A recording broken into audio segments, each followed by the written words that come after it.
Students, आज हम करने जा रहे हैं क्वेश्चन नंबर 4। तो सबसे पहले हम इक्वेशन को अरेंज करेंगे एक्स स्केयर और ये एक्स माइनस वाई का होल स्केयर, इसको स्केयर को ओपन करेंगे तो ये आ जाएगा x square plus Y square minus 2xy plus A square into A square x square minus A square Y square, और ये साइड पे आ जाएगा तो ये आ जाएगा a square x y is equal to 0। ये आ जाएगा एक्स स्केयर टाइम एक्स की पावर 4, ये इधर मल्टीप्लाई होगा तो x square into y square minus x square जब इस टर्म के साथ मल्टीप्लाई होगा तो ये आ जाएगा 2x cube y plus A square x square minus A square Y square minus A square x y is equal to 0।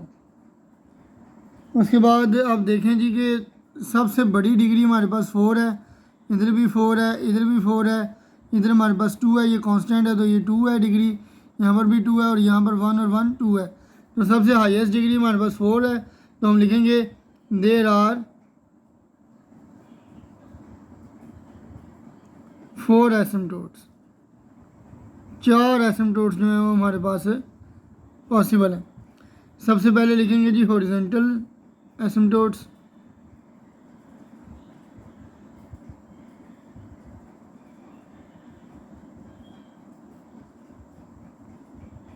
Horizontal एसिम्पटोट में हम क्या करेंगे कि coefficient of highest power of x जो हैं उनको हम इक्वेट करेंगे 0 के साथ। तो लिखेंगे जी इक्वेट कोएफिशिएंट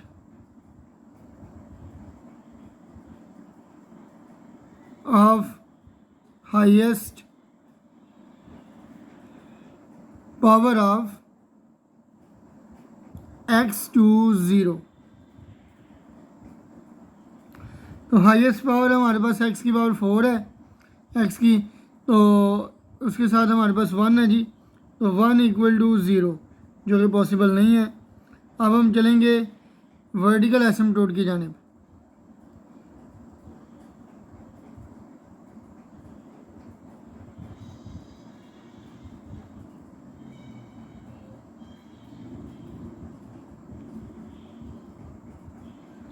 वर्टिकल में हम इक्वेट करेंगे जी coefficient of highest power of y को इक्वल 0 के साथ, इक्वेट कोएफिशिएंट ऑफ हाईएस्ट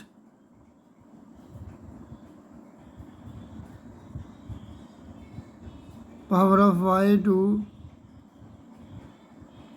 0। तो वाई की हाईएस्ट पावर हमारे पास क्या है जी, वाई स्केयर है,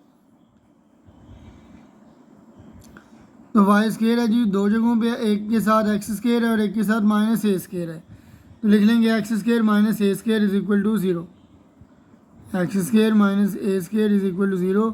ए स्केयर इधर माइनस है, इधर आके प्लस हो जाएगा, जब दोनों तरफ स्केयर रूट लेंगे तो ये आ जाएगा x is equal to plus minus square root a.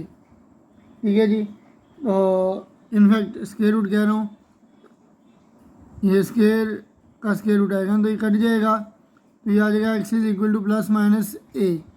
ठीक है जी, तो अब इंक्लाइंड एसिम्पटोट की जाने बढ़ते हैं। इंक्लाइंड एसिम्पटोट, इंक्लाइंड या ऑब्लिक,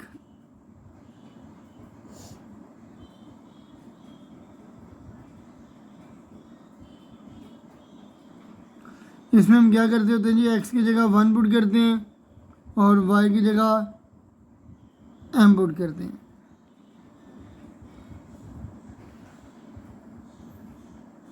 अब हाईएस्ट डिग्री हमारे पास 4 है, तो 4 वाली डिग्री जो है उसकी हमने टर्म्स देखनी है। तो यहाँ पर अगर देखें तो 4 डिग्री वाली टर्म्स हमारे पास क्या हैं, एक्स की power 4 plus x square Y square minus 2x cube y. तो इसमें जहाँ जहाँ x आ रहा है वहाँ पे 1 लगाएंगे, जहाँ जहाँ y आ रहा है वहाँ पे m लगाएंगे। तो x की पावर 4 की जगह लगाएंगे 1 की पावर 4, एक्स स्केयर की जगह 1 का स्केयर और y के स्केयर की जगह m का स्केयर आ जाएगा। तो ये पुट करेंगे जी फाइव फोर एम आ जाएगा, एक्स की पावर फोर की जगह आ जाएगा वन की power four plus x square की जगह वन का स्केयर, वाई स्केयर की जगह एम का स्केयर प्लस इनफैक्ट माइनस आएगा माइनस टू एक्स की जगह वन का क्यूब और वाई की जगह एम आ जाएगा। ठीक है जी, तो ये आ जाएगा जी five four m equal one की पावर फोर वन, वन का स्केयर वन, एम का square minus two, one time two into m. तो ये हमारे पास आ गया जी m square minus two m plus one, ये हमारे पास टर्म आ गया है। उसके बाद अब थर्ड डिग्री की इक्वेशन लिखेंगे। थर्ड डिग्री की टर्म्स को अगर हम देखें, ये भी फोर डिग्री की है, ये भी फोर डिग्री की टर्म है, ये भी फोर डिग्री की टर्म, ये सेकंड डिग्री की टर्म्स हैं तीनों। तो थर्ड डिग्री की टर्म हमारे पास कोई भी नहीं है, तो इसका मतलब यहाँ पर लिख लेंगे ज़ीरो। अब सेकंड डिग्री की टर्म्स की तरफ चलते हैं। तो सेकंड डिग्री की टर्म्स हमारे पास कौन कौन सी हैं? एक हमारे पास ए स्केयर एक्स स्केयर, दूसरी माइनस ए स्केयर वाई स्केयर और तीसरी माइनस ए स्केयर एक्स वाई। तो लिखेंगे जी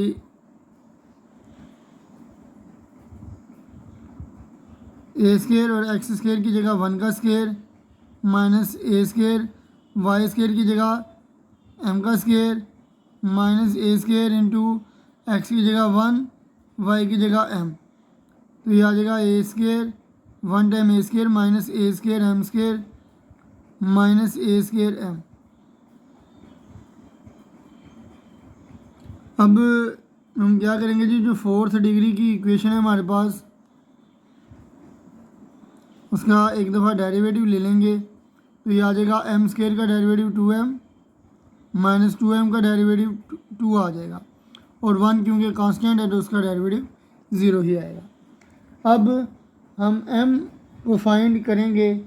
एम को फाइंड करने के लिए फाइव फोर एम जो है उसको ज़ीरो के इक्वल कर लेंगे, यानी m square minus two m plus one को इक्वल टू ज़ीरो करेंगे। अब एम फाइंड करने के लिए टू फाइंड एम क्या करेंगे जी, फाइव फोर एम जो है वो इसको इक्वल ज़ीरो कर लेंगे। फाइव फोर एम क्या है, m square minus two m plus one equal to zero. तो ये हमारे पास किसके इक्वल होता है जी, एम माइनस वन का होल स्केयर। तो इसको लिख लेंगे जी m minus one into m minus one is equal to zero. M minus one equal to zero और ये भी आ जाएगा m minus one equal to zero. यहाँ पर भी एम की वैल्यू वन आ जाएगी, यहाँ पर भी एम की वैल्यू वन आ जाएगी, यानी एम की वैल्यूज़ दोनों दफ़ा क्या आ गई हैं, वन वन, यानी कि रिपीटेड होना शुरू हो गई हैं। तो अब हम क्या करेंगे जी, टू फाइंड सी। अब सी फाइंड करने के लिए हम करेंगे five three m over five four का फर्स्ट डेरिवेटिव इंटू एम। अब फाइव थर्ड डिग्री इक्वेशन जो है हमारे पास वो ज़ीरो है, ये माइनस भी आता है साथ, और फाइव फोर एम हमारे पास क्या आया था, उसका फर्स्ट डेरिवेटिव एम स्केयर का टू एम और टू एम का टू। तो अब हमने इसकी जगह पुट करना है जी at m is equal to one, हमारे पास एम की वैल्यू वन आई है, तो ये आ जाएगा zero over two into one minus two. तो ये ज़ीरो ओवर ज़ीरो आ गया हमारे पास। ठीक है जी, यानी कि ये ज़ीरो बाय ज़ीरो फॉर्म बन गई है। अब हम आगे सॉल्व करेंगे। ज़ीरो बाय ज़ीरो फॉर्म बन गई है और टू वैल्यूज़ रिपीट हो रही हैं, इसलिए हमारे पास जो फार्मूला लगेगा वो ज़रा इस तरह का लगेगा, c square over two factorial तो फाइव फोर का डबल डेरिवेटिव लेंगे plus c over one factorial five three m इसका सिंगल डेरिवेटिव लेंगे प्लस ये आ जाएगा five two m is equal to zero. अब c square over two five 4m का अगर डबल डेरिवेटिव लेंगे, जब हमने सिंगल डेरिवेटिव लिया तो हमारे पास वैल्यू आई 2m माइनस 2, तो 2m का डेरिवेटिव 2 माइनस 2 का 0, तो 2 आ जाएगा हमारे पास। तो ये आ जाएगा जी हमारे पास 2 प्लस सी ओवर 1 का फैक्टोरियल 1 आ जाएगा। ठीक है जी, यहाँ पे 2 का फैक्टोरियल था, 2 का फैक्टोरियल यहाँ पे 2 आ जाएगा। तो सी 5 3m हमारे पास 0 थी, 0 का डेरिवेटिव लेंगे तो वो भी 0 ही आ जाएगा। 2m की अगर बात करें तो वो हमारे पास वैल्यू थी a square minus A square m square minus A square m equal to 0। ये 2 से कैंसिल हो जाएगा, तो ये आ जाएगा सी स्केयर, ये 0 आ जाएगा, plus A square minus A square m square minus A square m is equal to 0। अब हमने क्योंकि सी की वैल्यू फाइंड करनी है तो m की जगह हम क्या लगा लेंगे, at m is equal to 1, तो ये c square plus 0 c square ही आ जाएगा, प्लस ए स्केयर माइनस ए स्केयर m की जगह 1 का स्केयर आ जाएगा, ये भी ए स्केयर m की जगह 1, तो ये आ जाएगा सी स्केयर प्लस ए स्केयर, ये माइनस ए स्केयर, ये भी minus A square.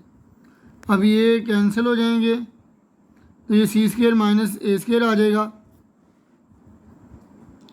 C square minus A square is equal to 0। A square इधर माइनस है, उस साइड पे जाके प्लस हो जाएगा, और स्केयर रूट लेंगे तो ये आ जाएगा प्लस माइनस ए, सी की वैल्यू आ जाएगी प्लस माइनस ए। अब हमने क्या करना होता है, y is equal to m x plus c. अब वैन की m की वैल्यू 1 आई है दोनों दफ़ा, तो ये आ जाएगा 1 इंटू एक्स प्लस माइनस सी की जगह क्या आ जाएगा a, तो ये हमारे पास वैल्यूज़ आ जाएंगी y is equal to x plus minus a।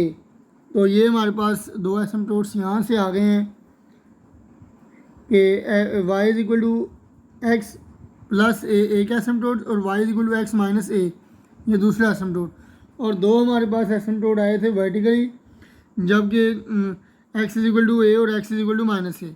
तो ये हमारे पास 4 एसिम्पटोट्स जो हैं वो पूरे हो गए हैं। तो फ़िलहाल आज के लिए इतना ही, हमें दीजिए इजाज़त, अल्लाह हाफिज़।